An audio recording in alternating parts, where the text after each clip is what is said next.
방금 우리가 읽은 이 본문의 말씀은 세 가지의 이야기가 포함이 되어 있습니다. 이 세 가지의 이야기는 각각 독립적인 의미를 가질 수 있겠지만 더 큰 이야기의 일부로서 기능을 하고 있습니다. 지금 우리가 읽은 14장 1절부터 15장 마지막 절까지는 예수님의 순환 이야기입니다. 순환 이야기라는 이름에서 우리가 짐작할 수 있는 바와 같이 이 순환 이야기는 예수님이 버림받으시고 잡히시고 고난당하시고 십자가에서 죽으시고 장사되시는 예수님의 고난과 죽음에 대한 일련의 이야기를 담고 있습니다. 사실 마가복음에서 이 순환 이야기는 마가가 자신의 복음서에서 가장 심혈을 기울여서 독자들에게 들려주고자 하는 이야기입니다. 어쩌면 이 순환 이야기 이전의 모든 이야기는 바로 이 순환 이야기를 향해서 전진하고 있다고 해도, 진행하고 있다고 해도 과언이 아닙니다. 그래서 어떤 성경학자는 마가복음을 확대된 서론을 가진 순환 이야기라고 부르기도 했습니다. 그만큼 이 마가복음에서는 14장 1절부터 15장 마지막 절까지 이르는 이 순환 이야기가 중심적인 역할을 하고 있습니다. 15장 마지막 절까지 이어지는 이 예수님의 순환 이야기 안에서 우리가 방금 읽은 이 세 가지 이야기는 시작 부분이라고 할 수 있겠습니다. 보통 이야기꾼들은 이야기의 시작 부분에서 무슨 이야기를 합니까? 무엇을 말합니까? 이 이야기가 왜 시작되었는지, 무엇 때문에 시작되었는지 이야기의 배경을 말할 것입니다. 우리가 잘 알고 있는 유명한 이야기, 로미오와 줄리엣을 예로 한번 들어보겠습니다. 이야기꾼은 이 로미오와 줄리엣의 사랑 이야기가 시작되기 전에 로미오와 줄리엣의 가문이 앙숙이라는 배경을 먼저 설정합니다. 두 가문 사람들은 만나면 싸웁니다. 싸워서 누군가 죽고 또 그 죽은 자의 원수를 갚기 위해서 또 싸웁니다. 이렇게 대대로 두 가문은 원수지간이었습니다. 이것이 바로 이야기의 배경이 됩니다. 이 두 가문이 이렇게 앙숙이라는 배경이 있었기 때문에 로미오와 줄리엣의 이야기는 금단의 사랑이 될 수 있었고, 이 금단의 사랑 이야기인 만큼 더욱더 절절하고 사람들이 관심을 끌 수 있게 된 것입니다. 이야기꾼은 이렇게 본격적인 이야기를 말하기 전에 그 이야기의 배경을 먼저 이야기합니다. 마가도 그와 별로 다르지 않지요. 마가는 15장 마지막 절까지 이르는 긴 순환 이야기를 말하면서 이 순환 이야기가 왜 시작되었는지, 그리고 무엇 때문에 시작되었는지 그 배경에 대해서 말하고 있습니다. 방금 오늘 우리가 읽었던 이 이야기는 바로 예수님의 순환 이야기의 배경이 됩니다. 그러면 순환 이야기의 배경이 되는 이 세 가지 이야기를 하나씩 살펴보십시다. 먼저는 1절부터 2절까지 이야기입니다. 이 이야기가 누구의 이야기입니까? 맞습니다. 바로 유대 종교 지도자들의 이야기입니다. 1절 하반절은 이렇게 말하고 있습니다. 대제사장들과 서기관들이 예수를 흉계로 잡아 죽일 방도를 구하여. 이 흉계라는 말은 흉악한 계략이라는 뜻입니다. 유대 종교 지도자들이 예수님을 잡아 죽일 흉악한 계략, 흉악한 계획을 세우려고 합니다. 원래 이 종교 지도자들은 예수님이 마음에 들지 않았습니다. 이 마가복음을 읽어보면 거의 처음부터 이 종교 지도자들은 예수님의 대적들로, 예수님의 반대자들로 등장합니다. 하지만 이 사람들이 처음부터 예수님을 죽이려고 했던 것은 아닙니다. 단지 예수님이 사람들이 인기를 점점 끌게 되는 것이 못마땅했습니다. 사람들이 예수님의 설교가 자신들이 설교보다 훨씬 더 낫다고 말하는 것을 듣고는 자존심이 상했습니다. 정말 기분이 나빴습니다. 하지만 이것 때문에 예수님을 죽이려고 하지는 않았습니다. 하지만 예수님께서 예루살렘에 들어오실 때 예수님에게 보여주었던 사람들의 반응은 정말 충격적이었습니다. 새끼 나귀를 타고 오시는 예수님을 향해서 사람들은 종려나무 가지를 흔들면서 호산나 다윗의 자손이여라고 소리를 질렀습니다. 종교 지도자들은 이 소리를 듣고 자신의 귀를 의심했습니다. 여러분, 다윗의 자손이 누구지요? 다윗의 자손은 메시아가 아닙니까? 지금 나귀를 타고 오는 저 사람은 목수에 불과합니다. 아니, 아무리 좋게 설명해도 젊은 랍비에 불과합니다. 그런데 사람들은 그를 메시아라고 부르고 있습니다. 그들이 보기에 이것은 정말 신성모독이었죠. 어찌 하나님이 아닌 다른 존재를 향해서 다윗의 자손이라고 부를 수 있습니까? 메시아라고 부를 수 있습니까? 그들은, 종교 지도자들은 이 광경을 보면서 하나님의 이름으로 분노하기 시작했습니다. 뿐만 아니지요. 예수님께서 예루살렘으로 들어와서 하신 일이 그들을 또 한 번 분노하도록 했습니다. 예수님은 예루살렘 성전에서 돈 바꾸는 사람들, 짐승 파는 사람들, 성전에서 장사하는 사람들을 모두 쫓아내셨습니다. 사실 이 사람들, 성전에서 장사하는 사람들은 이 예루살렘 성전에서 제사하는 사람들이 손쉽게 제사를 지낼 수 있도록 돕는 자들이었습니다. 멀리서 예루살렘 성전으로 제사하러 온 사람들은 당연히 그 예루살렘에서 통용되는, 성전에서 통용되는 화폐가 아니라 자기들이 사용하는 그런 화폐를 가지고 있었습니다. 그래서 성전세를 내기 위해서는 성전에서 정한 화폐로 교환할 필요가 있었습니다. 또 제사를 지내기 위해서는 당연히 제물도 사야 되겠죠. 하나님께 드릴 제물이니 흠이 없어야 했습니다. 성전이 제시하는 기준에 맞는 제물을 드리기 위해서는 성전에서 사서 드리는 것이 최선이었을 것입니다. 더욱이 성전에서 장사하는 사람들은 이 성전에서 장사하는 대가로 종교 지도자들에게 세금까지 바쳤습니다. 그러니까 이 종교 지도자들이 보기에 이 성전에서 장사하는 사람들은 자신들의 종교를 잘 돌아가도록 만드는 윤활유와도 같은 그런 존재였습니다. 성전에서 장사하는 자들은 종교 지도자들 자신들의 이익을 보장해주는 그런 존재였습니다. 그런데 예수님께서 예루살렘 성전으로 오셔서 하신 일이 바로 이들을 모두 쫓아내신 것입니다. 이제 종교 지도자들은 예수님이 자신들의 종교와 더 나아가 자신들이 기득권을 위협하는 존재라는 사실을 분명히 알게 되었습니다. 예수님은 행위로만 종교 지도자들의 이 기득권에 반대하고 위협하는 존재라는 것을 보여주시지 않았습니다. 심지어 예수님은 말로도, 예수님께서 하신 말씀으로도 바로 종교 지도자들의 기득권을 위협하는 존재라는 사실을 드러내 보여주셨습니다. 이 마가복음 12장 1절부터 12절에 보면 예수님께서 예루살렘에 들어오셔서 하신 비유 한 가지가 나오는데 바로 포도원 주인 비유입니다. 이 비유의 내용은 전혀 어렵지 않습니다. 한 사람이 포도원을 세웠습니다. 포도원 주인이죠. 이 사람이 이 포도원을 농부들에게 세를 주고 자신은 타국으로 떠났습니다. 때가 되어 이 주인은 농부들에게 세를 받기 위해서 종을 보냈습니다. 그런데 이 농부들은 세를 주기는커녕 주인이 보낸 종을 때리고 능욕하였습니다.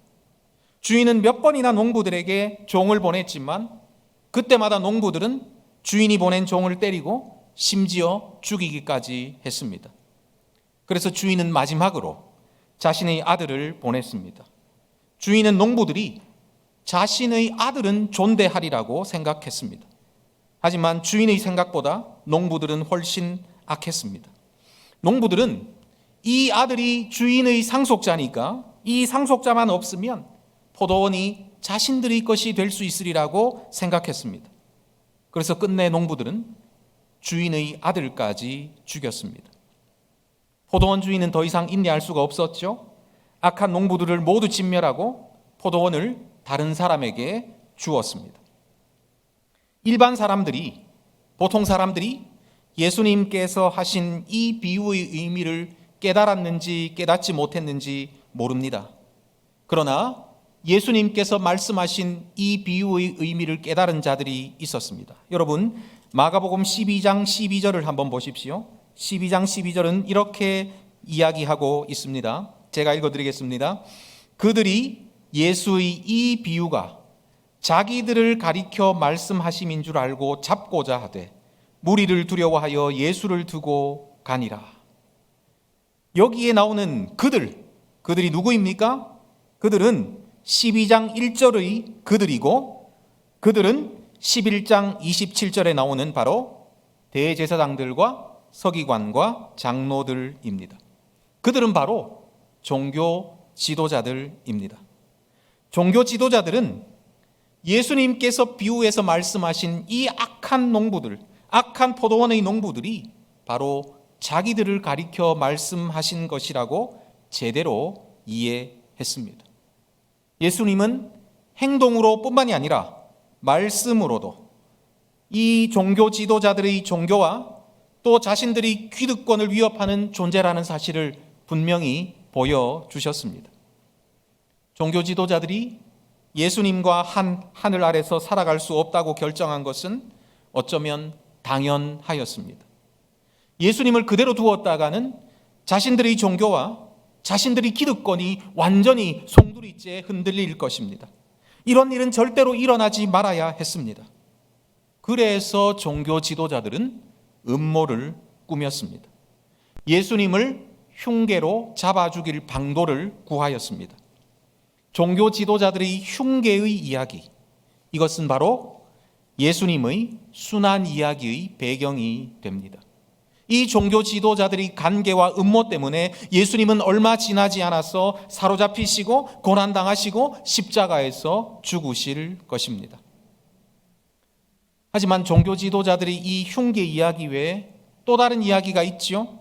그것은 바로 10절과 11절에 나오는 배신 이야기입니다. 10절은 이렇게 말합니다. 12 중의 하나인 가룟 유다가 예수를 넘겨주려고 대제사장들에게 가매, 맞습니다. 가룟 유다입니다. 2001년 11월 7일에 잉글랜드 프리미어 리그의 토트넘 후스퍼와 아스날 FC 경기가 있었습니다. 이 손흥민 선수가, 우리가 자랑스러워하는 이 손흥민 선수가 지금 이 토트넘 후스퍼에서 뛰고 있죠. 아무튼 이날은 토트넘의 홈에서 경기가 있었습니다. 그런데 원정팀 이 아스날 선수들이 입장하자 홈팀 관중들이 막 웅성웅성거리기 시작했습니다.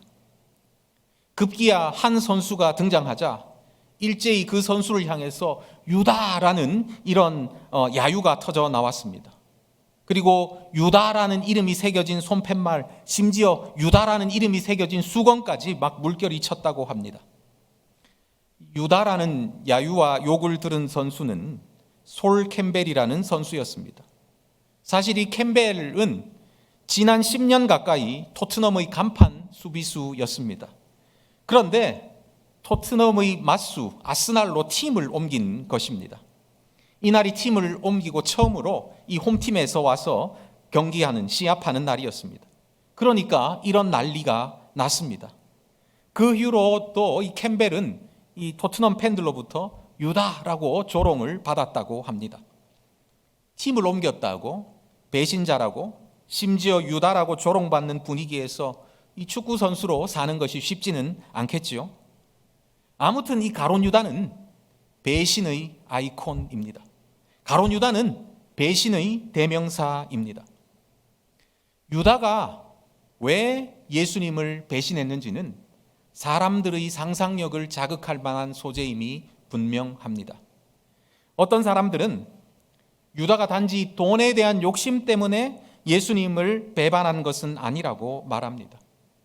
유다는 예수님이 로마의 압제로부터 자신들을 구해줄 정치적인 메시아라고 생각했는데 그것이 실현될 가능성이 없자 예수님을 배신한 것이라고 말하는 그런 사람들도 있습니다. 심지어 어떤 사람들은 예수님의 구원 사역을 위해서 유다가 협력한 것이라고 주장하기도 합니다. 2006년에 전문이 공개되어서 세상을 떠들썩하게 했던 유다복음도 이와 같은 주장을 하죠. 유다복음에 따르면 예수님의 가장 총애를 받고 예수님을 가장 잘 이해한 사람, 제자가 바로 유다라고 합니다. 그런데 그 유다가 예수님의 부탁을 받고 예수님의 구원 사역을 돕기 위해서 예수님을 종교 지도자들에게 넘겨주었다는 그런 내용입니다. 유다복음 때문에 그렇게 놀랄 필요는 없습니다. 이미 교부 이레니우스가 180년경에 쓴 이단 논박이라는 책에서 이 유다복음은 이단적인 문서다 이렇게 말한 바가 있습니다. 마태, 마가, 누가, 요한 어떤 복음서도 유다가 예수님의 구원 사역에 협력하려고 한 의도는 있었다고 말하지 않습니다. 오히려 마가복음 14장 21절에서는 이렇게 말합니다. 인자를 파는 그 사람에게는 화가 있으리로다. 그 사람은 차라리 나지 아니하였더라면 자기에게 좋을 뻔하였느니라. 유다는 협력자가 아니라 바로 배신자였습니다. 마가는 이 배신 이야기에서 유다가 왜 예수님을 배신했는지 명쾌히 말하지는 않습니다. 단지 마가는 예수님을 배신한 유다가 누구인지에 대해서 강조합니다. 가룟 유다가 누구입니까? 가룟 유다는 그냥 유다가 아니었습니다. 예수님의 최측근이었습니다. 예수님 곁에서 3년 동안이나 같이 먹고 같이 자고 같이 걷고 같이 웃던 사람이 바로 가룟 유다였습니다. 마가는 이것을 12 중의 하나라고 표현하고 있습니다. 그렇습니다. 유다는 다른 사람이 아니라 바로 12 중의 하나였습니다. 12 중의 하나인 가룟 유다가 예수님을 배신하였습니다. 지금 우리는 예수님의 순환 이야기의 배경을 살펴보고 있습니다. 이제 시작이죠. 아직 예수님의 고난이, 예수님의 순환이 본격적으로 시작된 것은 아닙니다. 그러나 어쩌면 가룟 유다의 배신 때부터 예수님은 이미 고난받고 계신지도 모릅니다. 종교 지도자들의 흉계는 예수님의 마음을 아프게 할 수 없었을지 몰라도 12 중의 하나인 이 가룟 유다의 배신은 예수님의 마음을 갈기갈기 찢어놓기에 충분했을 것입니다. 왜요? 가룟 유다는 다른 사람이 아니라 바로 12 중의 하나였기 때문입니다. 가룟 유다의 배신은 예수님의 마음을 갈기갈기 찢어 놓았습니다. 그러나 한편으로 가룟 유다의 배신은 예수님을 죽일 기회만 찾고 있던 종교 지도자들의 마음을 기쁘게 했습니다. 10절과 11절은 이렇게 말합니다. 12 중의 하나인 가룟 유다가 예수를 넘겨주려고 대제사장들에게 가매 그들이 듣고 기뻐하여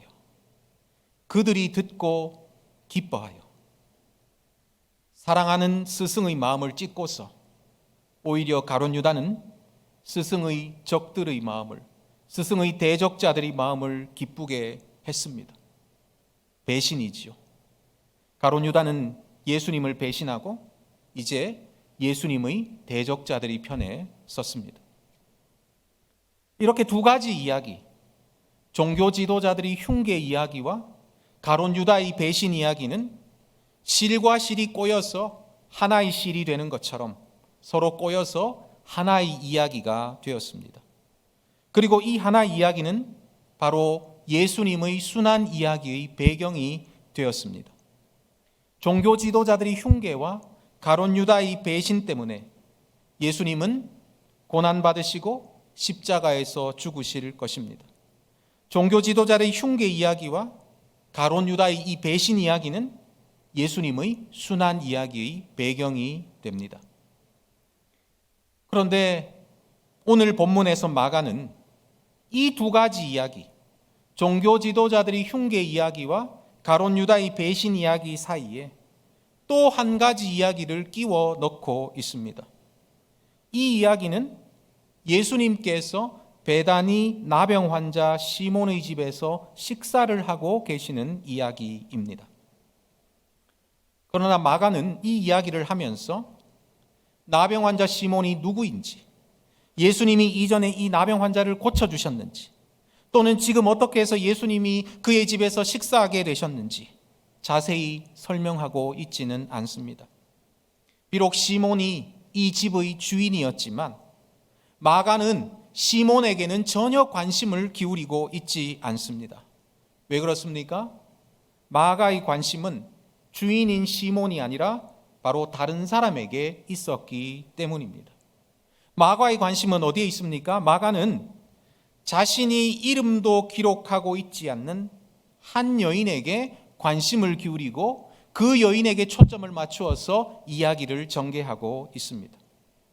마가는 이 여인이 갑자기 남자들만이 있는 식사 자리에 끼어든 이야기에 초점을 맞추고 있습니다.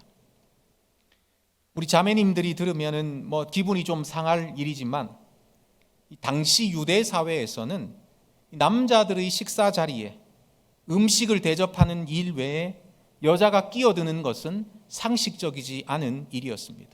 남자들이 식사할 때는 오직 여성들이 끼어들 수 있는 것은 음식을 시중드는 일밖에 없었습니다. 그 외에는 남자들의 자리에 여자들이 갈 수가 없었습니다.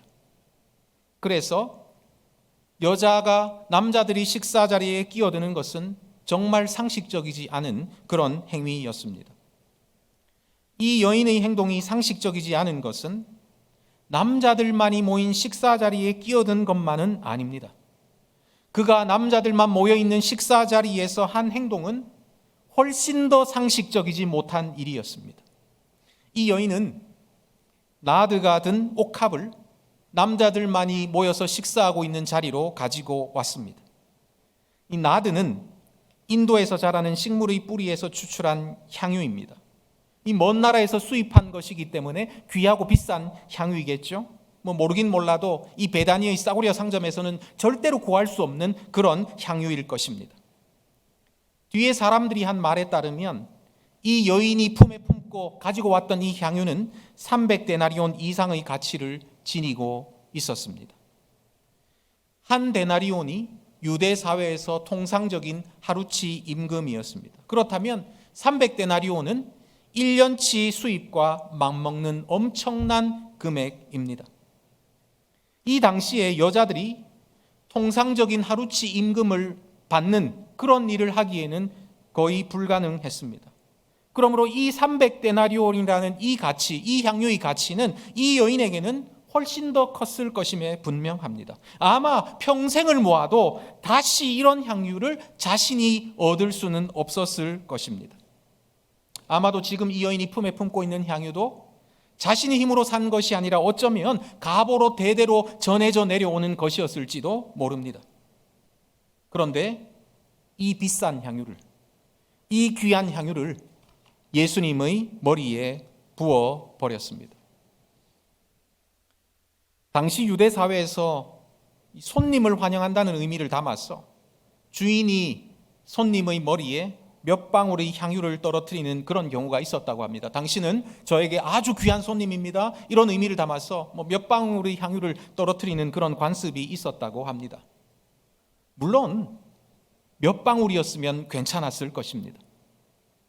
이 여인은 향유 몇 방울이 아니라 향유 모두를, 향유 전부를, 심지어 향유를 담고 있는 그 함까지 완전히 다 깨어서 예수님의 머리에 쏟아 부었습니다. 남자들이 식사 자리에 끼어든 것보다도 이 여인이 그 식사 자리에서 한 행동은 훨씬 더 상식적이지 않은 일이었습니다. 이 여인이 한 이 행동으로 주변의 모든 사람들이, 그 자리에 있던 모든 사람들이 다 놀랐습니다. 그러면 여러분, 이 여인은 왜 이렇게 상식적이지 않은 행동을 했을까요? 왜 비싸고 귀한 향유를, 그것도 전부를 예수님의 머리에 부어버렸을까요? 도대체 예수님께 그런 행위를 한 이유가 무엇일까요? 우리는 이 여인이 한 상식적이지 않은 행동에 대해서 다른 설명을 할 수가 없습니다. 오직 한 가지 설명밖에 할 수밖에 없습니다. 이 여인의 행동은 바로 사랑의 행위였습니다. 사랑은 상식을 뛰어넘습니다. 여러분, 사랑에 빠져보신 적이 있으시죠? 사랑을 한 번도 안 해보신 분들처럼 표정들이 왜 그러십니까? 너무 오래전의 일입니까? 그래도 그때를 한번 더듬어 보십시오. 여러분이 사랑에 빠졌을 때 여러분들이 했던 그 행동을 한번 생각해 보십시오.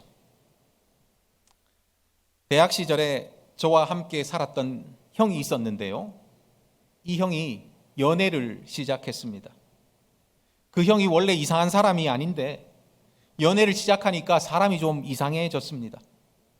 요새는 편지를 잘 쓰지 않죠.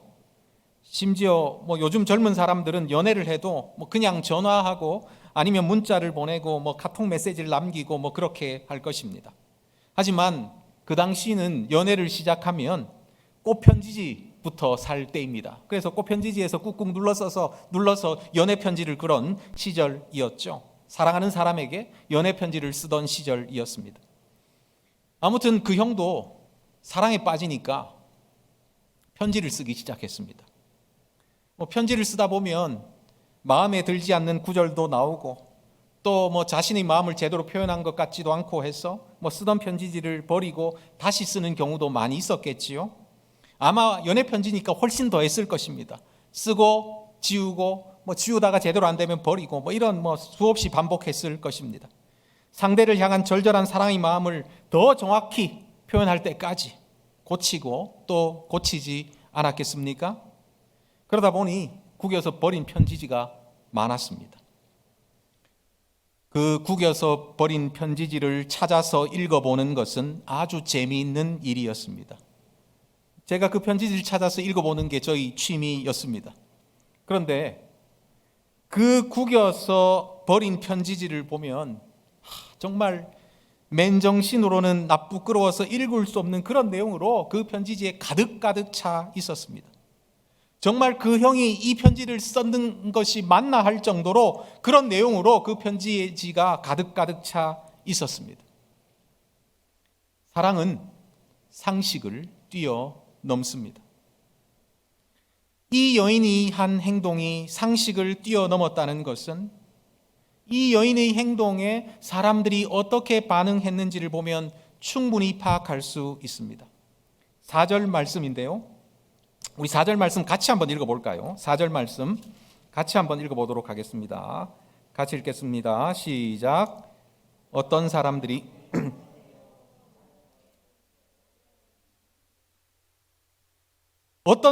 화를 내어 서로 말하되 어찌하여 이 향유를 허비하는가? 이 여인이 한 행동에 대해서 사람들이 어떤 반응을 보였습니까? 사람들이 화를 내었다고 했습니다. 여인이 향유를 허비하였다고 사람들이 화를 내었습니다. 자신들의 향유도 아니죠. 여인의 향유입니다. 그런데도 사람들이 화를 내었습니다. 왜 그랬을까요? 그들이 보기에는 그만큼 이 여인의 행동이 상식적이지 않았다는 뜻일 것입니다. 사랑은 상식을 뛰어넘습니다. 사랑이 아니고서는 설명이 되지 않는 행위를 이 여인이 한 것입니다. 이 여인은 자신이 드릴 수 있는 가장 귀한 것으로 우리 주님께 자신의 사랑을 표현하고 있습니다. 그러므로 이 이야기, 이름 모를 여인이 예수님께 향유를 부은 이 이야기는 바로 사랑의 이야기입니다. 마가는 이 사랑의 이야기를 종교 지도자들의 흉계 이야기와 가룟 유다의 배신 이야기 사이에 끼워 넣고 있습니다. 그렇다면 이 사랑의 이야기가 종교 지도자들의 흉계 이야기와 가룟 유다의 배신 이야기 사이에 끼워져 있는 이유는 도대체 무엇입니까? 예수님의 순환 이야기의 배경에 사랑 이야기가 나오는 이유는 도대체 무엇입니까? 그것도 음모나 배신 이야기보다 훨씬 더 많은 분량으로, 그것도 샌드위치의 한가운데에 반지로 친다면 보석이 있어야 하는 그 한가운데 이 사랑의 이야기가 끼워져 있는 이유가 도대체 무엇입니까? 이 사랑 이야기는 예수님의 순환이, 예수님의 고난과 죽음이 단지 종교 지도자들의 흉계나 가룟 유다의 배신 때문에 일어난 것이 아니라는 것을 우리에게 명쾌하게 보여줍니다. 음모나 배신, 이것들보다 훨씬 더 강렬한 세력과 힘이 예수님의 고난과 죽음의 배경이 되었다는 것입니다. 그렇다면 예수님의 고난과 예수님의 죽음이 배경이 되는 그 강렬한 힘이 도대체 무엇입니까? 그것은 바로 사랑입니다.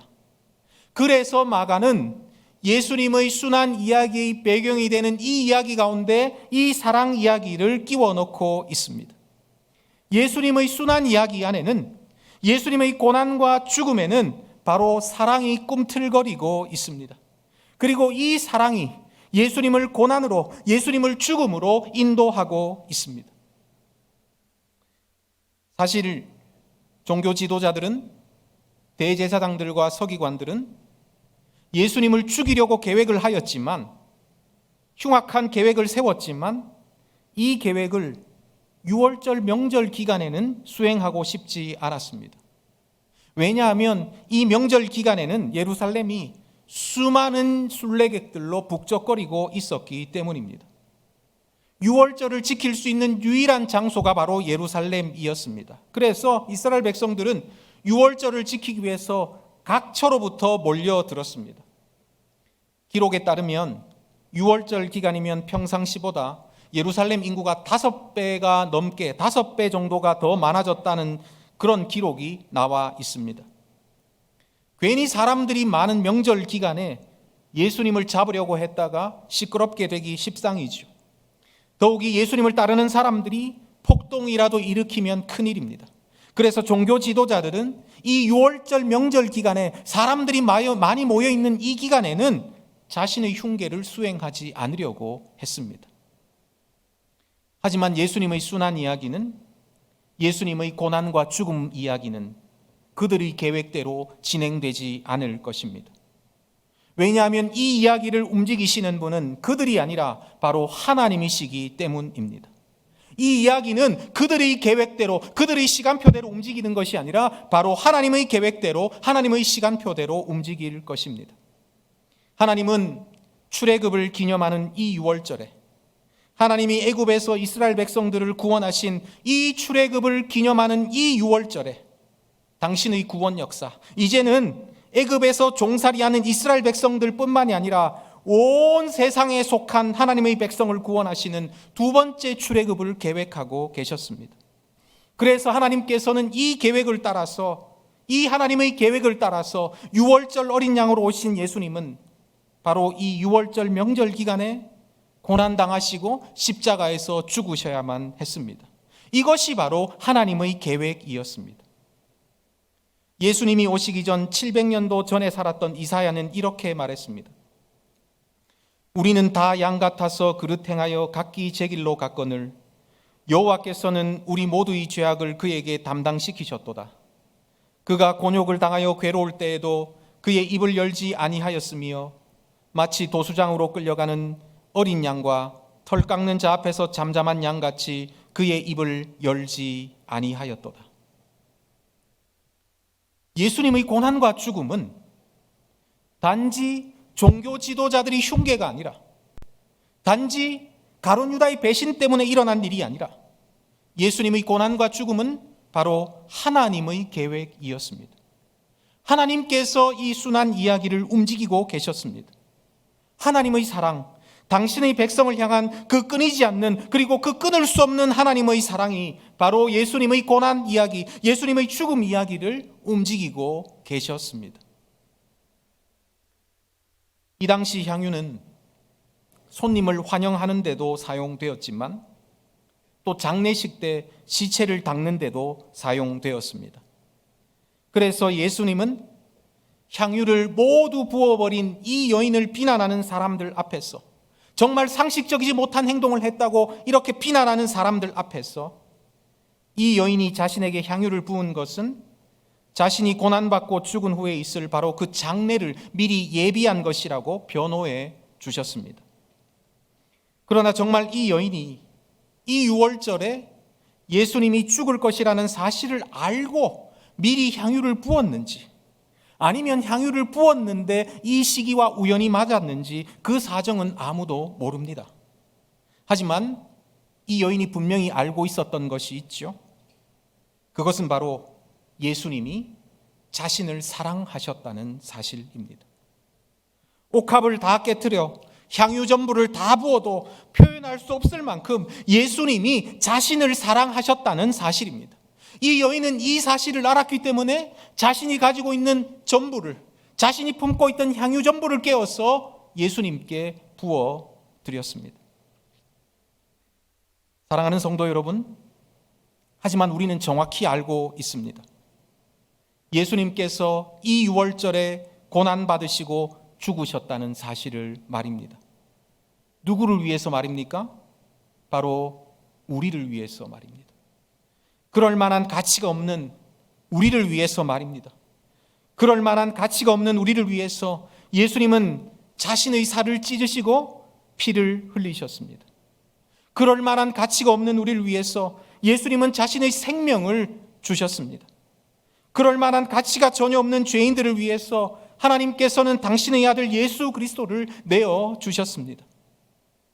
다른 것이 허비가 아니라 바로 이것이 허비입니다. 우리를 향한 하나님 사랑 때문에 당신의 아들까지 완전히 깨트려서 우리에게 주신 바로 하나님의 허비입니다. 다른 것이 아니라 바로 이것이 허비이죠. 죄인들을 사랑하셔서 당신의 아들까지 깨트려서 주신 이것이 바로 허비입니다. 하나님의 허비입니다. 그래서 로마서 5장 8절은 이렇게 말합니다. 우리가 아직 죄인 되었을 때에 그리스도께서 우리를 위하여 죽으심으로 하나님께서 우리에 대한 자기의 사랑을 확증하셨느니라. 우리를 사랑하신 하나님은 당신의 아들 예수 그리스도를 완전히 깨트려서 우리를 위해 주셨습니다. 하나님의 허비입니다. 이 하나님의 허비 앞에서 우리가 도대체 무엇을 들어야 허비라고 할 수 있겠습니까? 너무 많이 드린 것이 아닌가? 너무 귀한 것을 우리가 드린 것이 아닌가? 우리는 이렇게 염려할 필요가 없습니다. 물론 하나님의 허비를 알지 못하는 사람들은 우리가 하나님께 무엇인가를 드릴 때 그것을 허비라고 생각할 것입니다. 우리가 시간을 드릴 때, 우리가 물질을 드릴 때, 우리가 삶을 드릴 때, 우리가 인생을 드릴 때, 우리 모든 것들을 하나님께 드릴 때 그들은 우리를 향해서 이렇게 말할지도 모르지요. 너희는 왜 그렇게 허비하니? 그렇게 허비해서 인생 잘 살 수 있겠니? 험한 세상 잘 살 수 있겠어? 모으고 또 모아도 살기 힘든 세상 정신 차려라.